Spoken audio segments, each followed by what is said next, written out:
You're listening to such a short amount of time to do it in. a Mamamia podcast.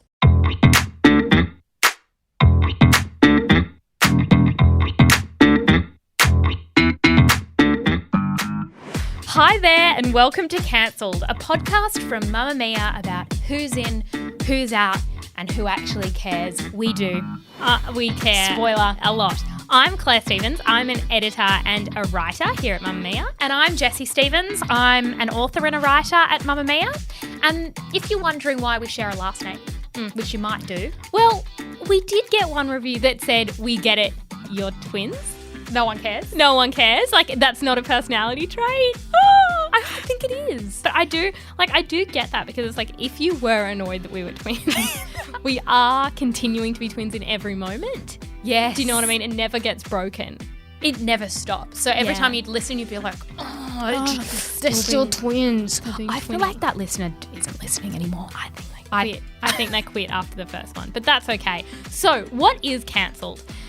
It's a podcast that looks at whom got cancelled and for why. But we do not do any cancelling. And that's in the case of today's episode, which I won't spoil what it's on. But it is hard to really toe that line. We're not here to cancel anyone because rocks and stones and sticks and glass houses. I love how you said I'm not going to spoil it. It's in the title. Like they've seen it, you know what I mean? Embarrassing. They've clicked on it. They know what we're talking about. But exactly, we don't cancel anyone. But what we like doing is falling into a rabbit hole, stumbling in to a deep, deep rabbit hole and learning a lot about things of little consequence, which is what today is all about. Exactly. And I do want to reiterate that this is a bit of a complex cancellation case, but what we do here, we don't get into all the politics about, can somebody actually be cancelled? But what we do understand is what cancellation is on the very basic level. And we do like to remind people at the beginning of each episode because we feel like people might forget. Yeah. So the idea is that person does a thing is judged to be wrong, a pile-on ensues, the person apologises. This person didn't apologise enough, but hey. I know. Apology is dissected, pile-on continues, blah, blah, blah, blah, blah. Sometimes that person can lose career opportunities or a platform, or every time they're brought up from then on, people are like, that's the person who did that thing. We've got a funny example of this particular case. But so basically, we are talking about what happens when somebody gets cancelled in the public eye. When the internet turns on you. Yeah, when the internet turns on you. And this was the internet age, a different age, but still internet. And we're taking the piss. This isn't serious. If we were, we could get our finger waggings out for this one because we could have some judgments, but there will be no finger wagging. No. Claire, who are we talking about today? We're talking about Lance Armstrong. On Lance Armstrong, the global governing body of cycling has just announced moments ago it will ban Armstrong for life and strip him of his 7 tour titles. So Not the man who walked on the moon. No, that is Neil. That's Neil Armstrong. And I don't think he's cancelled. Maybe by people who don't believe in the moon landing. Yeah. We should do one on Neil. But Lance isn't related to Neil. Okay. I think Armstrong is a popular last name. I just want to start at the beginning by saying this is not a really comprehensive, totally exhaustive story about Lance Armstrong. That's not possible, but oh my gosh, go and explore that in your own time. It's incredibly entertaining. But what this is, Claire, is a courtroom. And what you need when you are sitting in a courtroom is you need a structure. Yeah. You need evidence, as we've outlined before. You need a part 1, a part B, a part 7 in Roman numerals. What is our structure for today? So we are only going to be looking at cancelable. Sorry, can you just say that again? Cancelable offences and transgressions. Right. And these are the 3 pillars that we're going to be going under. Obviously, I'm all about the courtroom and the structure. So number 1, cheating. It's a big one. They're the biggest. It's the biggest. Number 2, or B, denials. Lyin. Cheatin and lying. Cheatin, and then secondly, Lyin. Yeah. And then the third one is, did he use his cancer to shield his doping? Which is a little bit more pointed, but it is a big part of what people get real mad about. Yes, because, I mean, the cancer itself isn't a cancelable offence. No, No, it's the almost opposite. the opposite. It almost makes them immune from the cancelling, which makes it so important. Does in it this absolve context. Yes. So let's get straight into it. So if you're interested in the story of Lance Armstrong, there is the most amazing 2-part documentary called Lance, which is on SBS On Demand. I watched the whole thing, and it opens with him saying the following, and I just think it's so pertinent. Can given what you we're talking about. say it, Claire, in Lance's accent, please? Yes, of course. When my life took the turn that it took, I said to myself, everywhere I go for the rest of my life, someone is going to walk up to me and say, fuck you. And I really just think that that might be the very definition of being cancelled, is that no matter where he goes, no matter what he does, somebody is going to yell out of their car window, F you, Lance. And it's like, oh. No matter what he posts on the internet. No. And he says, some people just can't chill out. They're pissed, and they'll be pissed forever.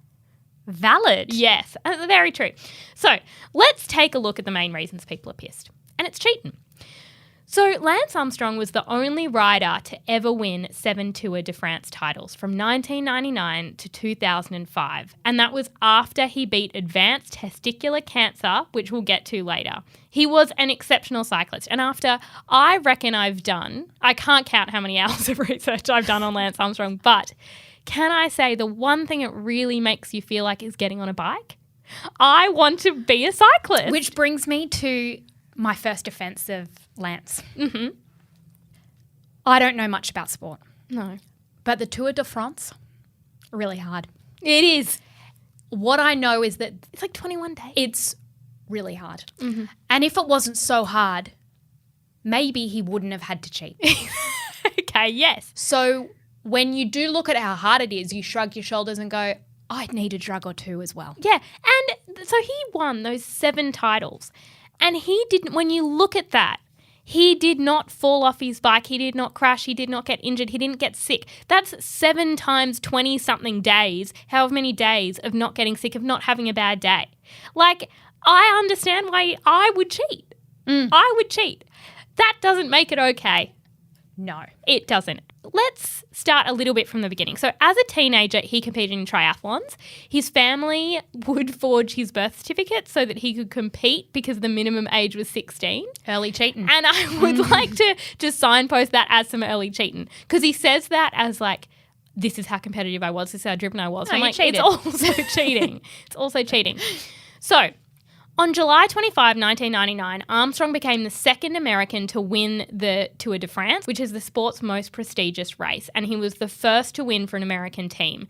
Now, during that tour, he did fight some allegations of doping because there were traces of a banned substance that were found in his urine, but he was cleared of that. And he was cleared because he just straight up lied. And then the team, all the doctors and stuff, backdated a medical certificate to say that he had been using like a topical cream, and it had gone in through that, but he had just had straight up injections. It would be really annoying to be accused of doping, even if you were doping, because he was still good. I know. It's like I still won against all the other people who were also doping. But even if they weren't, it's like either way, yes, I was doping. Did I also cycle 3,500 kilometres? Yes. Yes. And if I dope tomorrow, could I do that? No. Yeah. So he's still a good athlete. Probably the journalist, he's like, you want to dope and get on a bike and see if you can do that? Because you can't. Go up a hill. Yeah. Try going up a hill. I bet in you get those tired. stupid pedals where your shoes clip in. Yeah, and then you fall off and then you can't get Yeah. off and you get injured. Anyway, there were allegations of doping plaguing him since that 1999 win, and it was because the previous year the entire tour was shrouded in a doping scandal. So the Festina team were expelled from the tour after an investigation was sparked by the fact that illegal substances were found in a car by customs officers. What's the Festina team? So it's just one of the teams. It's the name of one of the teams. So, but then they found that like pretty much a whole lot of the teams were also doing it, and the drugs that they had found were not just for that team. They were for like 11 teams. It was ridiculous. Got it. They were for heaps of them. And then the thing I also think was a bloody giant red flag, then all the cyclists started to protest anti-doping and protest getting tested. And there's this footage of like the guy who like runs the race just looking at all the athletes being like, can you please race? And they're like, nah, we're pissed that you keep testing us. And it's like, So we'll only race if you stop testing yeah. us. It's like red flag, red flag. They don't want to get tested because they're doping. Exactly. So the 98 Tour de France got all these nicknames in the media, like Tour of Suspicion and Tour of Shame. I like to call it Tour of Cheatin. Tour de Cheatin. Tour de Cheatin. Tour de Cheatin. And I think it continued to be the Tour de Cheatin because that was 98. And then in 99, Lance Armstrong won. So Armstrong continues to win for 7 years, and I just need everyone to understand that it was next level fame. And I don't think I realised this at the time because I was like 7. But he had beaten cancer. He was hosting SNL. He was hanging out with his very good friend Matthew McConaughey. They'd have very earnest conversations. Yeah, in they did forest. a lot of exercise together. Running, cycling, swimming, that kind of thing. So he was dating Sheryl Crow. Then, I mean, the other thing is he won a Tour de France after 9/11. Just imagine how much Americans love victory. Americans love that. You know that everyone was crying and they had flags and they were doing a thing like America rebuilt. Yeah. It's like, no, a doper just won the Tour de France. That doesn't matter when you're excited. They were so excited. And, I mean, there's footage. I've watched so much cycling footage and he's just he's bloody good on a bike. He's quick. I will say. But it's not just that. He's quite strategic and he does amazing things. He cuts through fields and he's in this bloody field in France. Just like, how is he not falling off? It's just ridiculous. He's incredibly talented. And the thing I will say about cycling is to get behind a sport, you know, the Olympics was a month ago or whatever. To get behind a sport, sometimes you've got to try learn the rules. You don't with cycling. It's got to be fast. Get on a bike and pedal. And the one at the front, winning. So Americans, when they finally had an American at the front of the pack, they were like, we don't understand what's going on. No. We don't understand how cycling works. We don't know what country you're in. No, but go Lance. Yeah. The grandson of Neil Armstrong. Exactly. Clap, clap. Exactly. So in 2005, Lance has had this excellent career. He's won 7. He's got the record. He's just very good. And so he announces that it's going to be his final Tour de France. And he says he wants to spend more time with his family and his foundation, which we'll get to. Love this. And he wins. And his life is great. Like, So he retires. A happy retirement. And then he gets up and he makes a speech and all of this, and then he goes into retirement and things are fine. Then he decides to come back. No. No. When you're a cheat, don't come back. Quit while you're ahead when you're a cheat. Quit while you're ahead. So he comes back. I've got in my notes, he comes back in 2009, you idiot. And he has admitted all of the finding out about the cheating wouldn't have happened if he had just let it lie. In 2009, I mean, the amazing thing is, so he's been off for a few years. He comes third in the Tour de France in his first race when he comes back out of retirement. Then he does a few more races. He comes 23rd in 2010. But that's when stuff starts to hit the fan. I want you to picture this. It's 5:19 p.m. on Friday, April 30, 2010. And there's a man named Floyd Landis, and he is sitting behind his computer. Now, my darling Floyd, he rode with Armstrong for many years. Is he American? He is American. They were in the same team. And so he was a bit of like a protege of Armstrong. So he's ridden with Armstrong for all these years. Then in 2006, Armstrong's retired. Landis wins Tour de France. That's incredibly exciting. Good for Landis. He had 4 days of celebrating. Oh, no. Guess what happened? He was a dirty cheat. He was a dirty cheat. So he gets a test. Turns out he's a dirty cheat. Takes like a year of investigation, but he's stripped of his medal. You know what dirty cheats don't like? Other dirty cheats. Other dirty cheats who haven't been caught. Exactly. So basically Floyd, he sort of lied about it, and then Armstrong was like, can you lie harder? You're not very convincing. Well, Lance would know. And he's like, be more convincing. I run a course. I know about how to lie. So Floyd was like, no, okay, whatever. Like, I've done my time. You say I'm cheating. I'm being ambiguous about it. But I've done my time. I'm ready to re-enter. And all of cycling was like, no, you're kind of like tarnishing the sport now. And I think Floyd was a little bit like, well, hold on. I'm tarnishing the sport led by that guy who injected it into my eyeball. That didn't happen. That didn't happen. But it may have.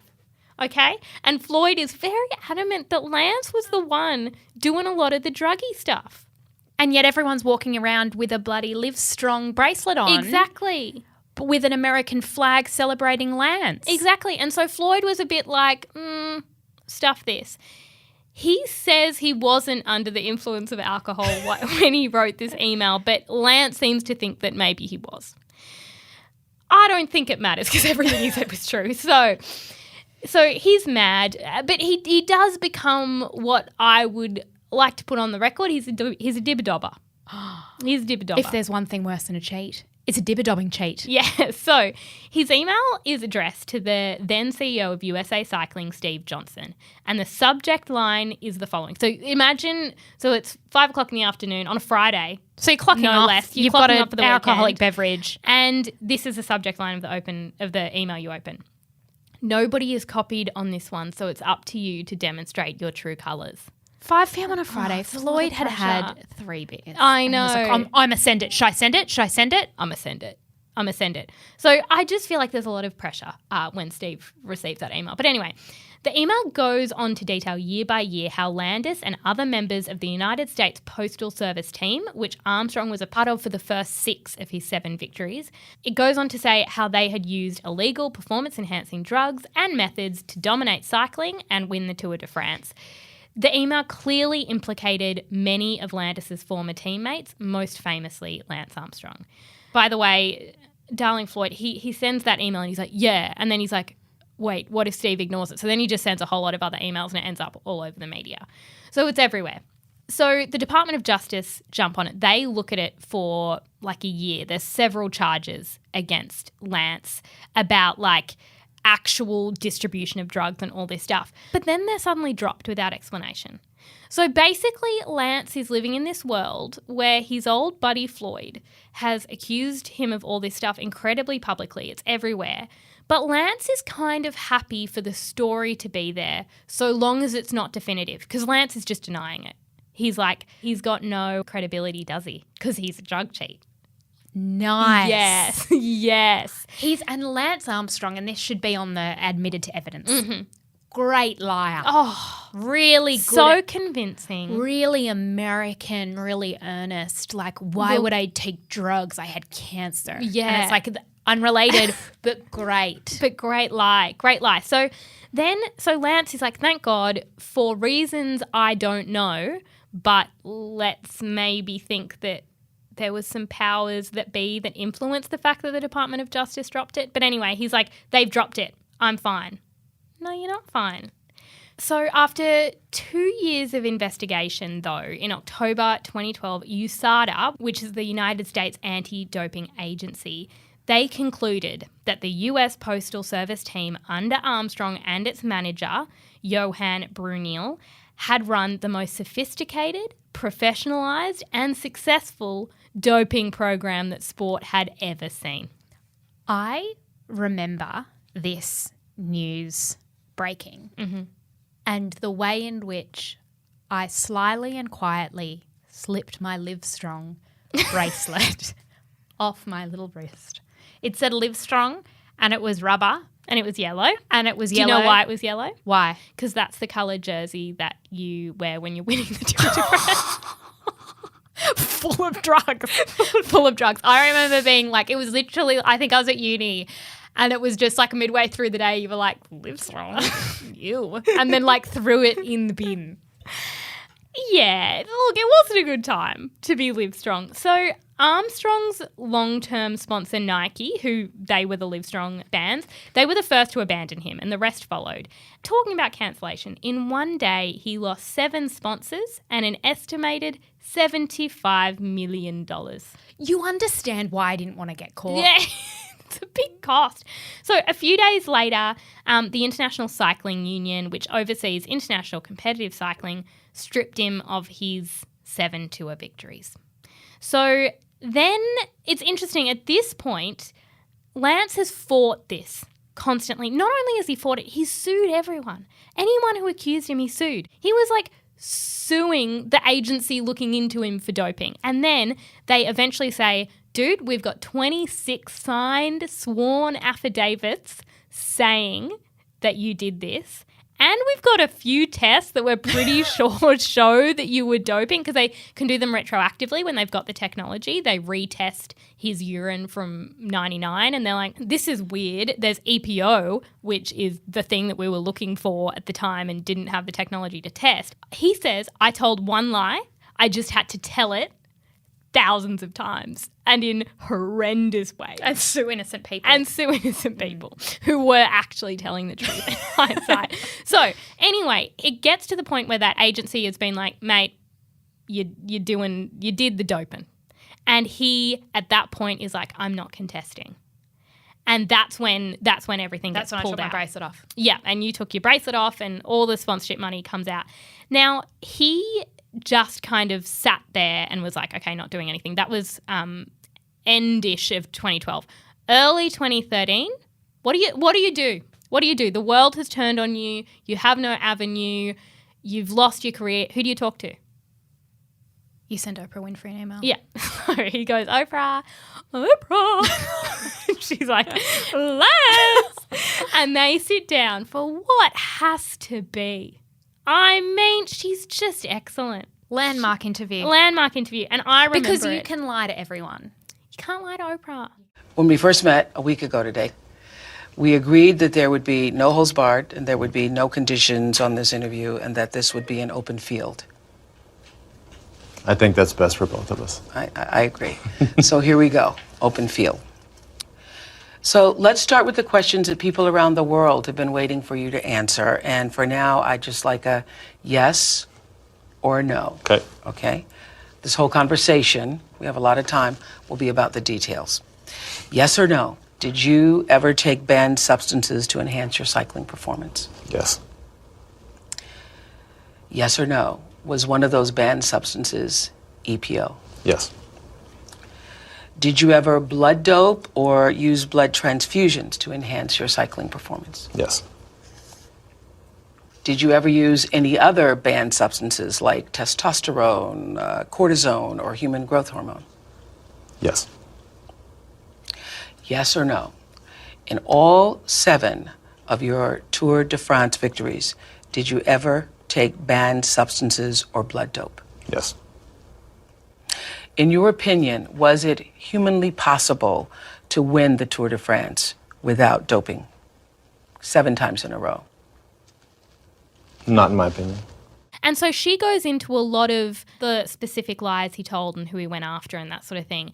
And she did say, you're suing people and you know they're telling the truth. What is that? And it's a great question. What's And that he's like, about? I How do you don't sleep at know. night?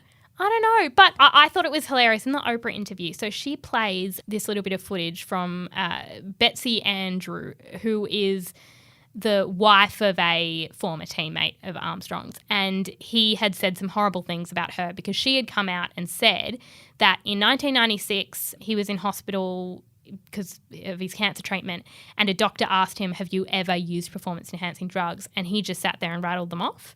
He was like, yep, EPO, testosterone, like cortisone, like started listing them. And so she said, he said this and I was in the room, and he had called her horrible, horrible, horrible names. He called her a stupid bitch. And his argument is, she thought I called her a fat, stupid bitch. But I didn't. I only called her a stupid bitch. Okay. That's not the point. But I think that really goes to show where we're at. Okay? Yeah, we're really clutching Clutching at straws. Yeah, here. Yeah. So I never called the woman fat. You doped for a lot of years and sued everyone who said it that you did. and took medals off people. Yeah. So I want to go through some of my favourite of his denials. Okay. Because they're funny in hindsight, given that they are lies. So in 2001, he did this Nike commercial. This is my body, and I can do whatever I want to it. I can push it, study it, tweak it, listen to it. Everybody wants to know what I'm on. What am I on? I'm on my bike, busting my ass 6 hours a day. What are you on? In his defense, I think what happened is he then said, I'm just on my bike busting my ass and I'm on testosterone and cortisone and EPO. He said all of those things. They just cut it. Cut it out. Yeah. Cut it out. So anyway, that ad did not age well in hindsight. Great meme. Great meme. So then there's a woman called Emma O'Reilly. So she was a masseuse and physical therapist and personal assistant for a lot of the years that Armstrong was winning Tour de France. And she knew of his doping and she had to cover up needle marks with makeup. And she had to dispose of used syringes. And in 2004, she comes forward and puts her stuff on the record. I think it was a French publication. And Armstrong loses it at her, verbal attack. He says, she's pissed at me, pissed at the team director, pissed at the team. She's afraid that we were going to out her as a whore or whatever. I don't know. Cheating is one thing. Calling someone a whore is another. And unnecessary. And also, she probably was pissed off at him, at the team director, because you'd be doping. And exactly. And I like how he flippantly, she's afraid that we were going to out her as a whore or whatever. Why was she a whore? That Provide evidence. You know that people are going to say, oh, she's a whore. And separately, he did also claim she was an alcoholic. You know what Lance Armstrong has? Is some audacity. He has so much Audacity in space. Arrogance as well. Yes. To just go, you think I'm a drug cheat? I am, but you're a whore.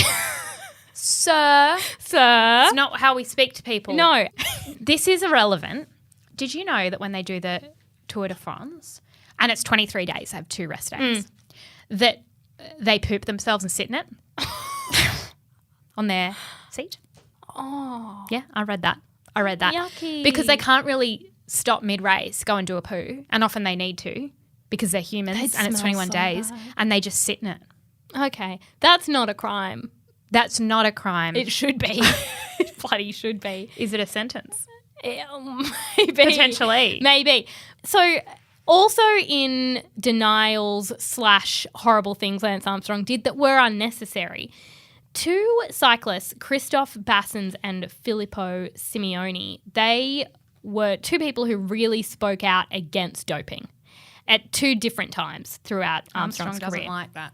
And he bullied them so horribly that it ended both their careers. They both just left. So I think with Christophe, that was, he got the whole pack of riders. He basically sabotaged his race and then he dropped out. And then there's this horrible footage of the second guy where Armstrong rides alongside him and just yells at him during the Tour de France and then looks at the camera and does this symbol my lips are sealed. It's really weird. And then he puts his arm around him after the race and says something like, I have all the money in the world. I will squash you. He did these horrible things to these people. I'm getting the sense that Lance Armstrong wasn't a very nice person. And he kind of admits that. On Oprah, she's like, were you a bully? And he's like, yes. But only after my cancer, and my cancer made me into a bully because I had to fight. I'm like, I don't know. Which, I know people who have had cancer and come back and they're not bullies. they're not. They're quite nice. Yeah. They're quite nice and respectful.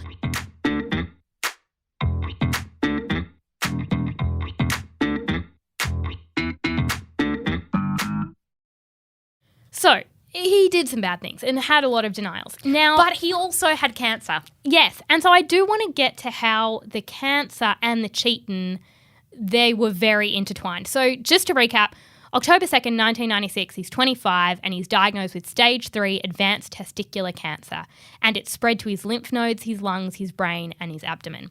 He has surgery the next day. That's how serious it is. And the doctor at the time told him he had a 20 to 50% chance of survival. That same doctor has said since he thought Armstrong's chances of survival were 0, but he gave him that to give him some hope. So he underwent chemo, and by early the following year, he's declared cancer-free. So that same year, he starts the Lance Armstrong Foundation, which became the Livestrong Foundation, which is a non-profit providing support for people affected by cancer. So several times he was offered partnerships and he directed them to go to Livestrong, like the Nike one with the Livestrong wristbands. They sold 80 million of those wristbands, a crazy amount of money for cancer. And journalists actually say that they feel like despite all the other stuff, the cancer stuff was sincere. If a journalist came and Armstrong was speaking to kids who had cancer or anything like that, he wouldn't let them in the room. Like, it was very much a private thing. But at the same time, journalists say that he used a cancer shield, which is that he knew it had an influence in how people thought about him, and he used it like, I had cancer, why would I dope? Like, I was on the brink of death, why would I do something dangerous to my own health? Which he now says, he's like, that's a stupid argument because when you get on the Tour de France, you're risking your life. Like, when you're competing as an athlete, you're risking your life. So the drug is nothing. The drug is not the risk. So cancer patients do say that, well, some cancer patients say that being diagnosed with cancer in America today is better than it was because of Lance Armstrong, because he did so much and his charity did so much. So that's bloody complicated. But he also says that cancer changed his perspective and it made him want to win at all costs, and he wanted to control everything. And so he's like, that same, because he says, like, yes, I was good at cycling before my cancer, but the comeback story of Lance Armstrong is what people know him for. And he's like, I applied that same drive, energy, commitment to cancer that I then did to cycling. Is he and blaming I then the did cancer for the cheating? I think he a little bit draws a line between the cancer and the cheating, like win at all costs. I'll do anything to survive type thing. And it's like, you're not surviving, you're winning a trophy. Yes. That's different. Yes. So, look, now it's time for us to get to some charges. So I don't know that much about the law, Jess. I'll put that on the record. We are in a courtroom. I don't know much about the law. But should he be in jail? I assumed he was in a sort of jail because he did really naughty things and he lied about it. What I mean is, should he be in actual jail? Because he seems to have lied a lot under oath. Yeah, and then when they call them charges, I'm like, legal charges? Yeah. But I think he's gotten out of it by paying a whole lot of money and like selling his private jet. But then he's just on Instagram now with a podcast. I know, he's got a podcast. I stalked him on Instagram and his bio is like, father of 5, founder of something, blah, blah, blah, I have a podcast, endurance junkie. So what are your charges? So my charges, unsurprisingly, are being a dirty, dirty drug cheat. Yes. So well put. I do think, however, that all the various organisations in the US have done a better job at punishing that than I could do on this podcast. Because he was stripped of his medals. Yep. So much lost income. He lost his foundation. That was sad. That was sad. I took off my bracelet. Yeah. So he actually, like, they called him and they were like, no, mate. And he actually still says he's really upset by that. Which, I mean... That's what happens when you're a drug cheat. You're a drug cheat. But I think perhaps the more interesting one is this. I think it goes without saying that he probably lied to Oprah because he lied to everyone. And he said things on Oprah that people's sworn affidavits can, like, contradict. And so I'm going to charge him with lying to Oprah and lying constantly and to the point where no one knows when he's telling the truth. Yes. That's the charge. The punishment is this. One, I hope his bike breaks. But that's not the big punishment. That's a little inconvenience. I think he should be sentenced to never quite being sure when people are telling the truth. And so I think he should get up in the morning and say, what's the weather? Might be a lie. Someone said 25 degrees and sunny. It's raining. It's raining. It's 40 degrees, really hot. You shouldn't go outside. It's snowing. There's hail. He gets told, your plane's taking off at 3 p.m. No, it's not. It was 1. It was 1. It's left. It's left. Or it's 5. You don't know. I think he should be sentenced to a life of not knowing the truth because everyone around him lies, because that's what he kind of did to everyone. Because it's a life of confusion and chaos. It's incredibly confusing. It's upsetting. Mm-hmm. And it's stressful. disorganized. It's stressful. Yeah. Which is how we felt. Yeah. So that's my sentence. I like that. What's Okay. yours? But the ultimate charge I can put down in 2 words that I would like to tell the court with my gavel. Being naughty. Yes. Naughty boy. Yes. That is. I'd also just like to add a quick amendment to that. Sorry, I know I've had my charges. I also think maybe we need to charge him with being American. Yeah. Because it is the being naughty and the win at all costs. That's part of being American. That's like all in the one. Yeah. Yeah. Well, Anyway, naughty being is mine. Sentencing. I hope his foot gets caught in the pedal. And when he falls, he can't unclip. And That's quite mean. I'm not saying he falls off a cliff. I'm saying he falls onto the road and he gets a graze on his knee. And it stings when he's in the shower. It hurts. That's going to heal really quickly. I think that would have happened many times. No, but he survived. He had his testicle removed. Yes, but this is different because it stings in the shower and the gravel, maybe it gets infected. Not staph infection, a little bit infected, a little bit pussy, a little bit red. So it's like, do I air it out or do I put a Band-Aid on it? And then he's got a pussy knee. Okay, a pussy knee. For 2 weeks. Okay, pussy knee for 2 weeks. All right. I also wouldn't mind another form of sentencing, which is that I want something outrageous to happen to Lance Armstrong. I want him to be in his backyard recording his podcast one day and he sees an alien. And no one believes him. And he calls the media. Oh, he says, I've seen an alien. And they go, yeah, Lance, and you're not a doper. And he says, no, I really did. I can describe it. I have photos. Yeah, Lance. We're Bet sure they're you did. photoshopped. I want him to be the cyclist who cried wolf. Yes. Additional sentencing. He owes me a bracelet.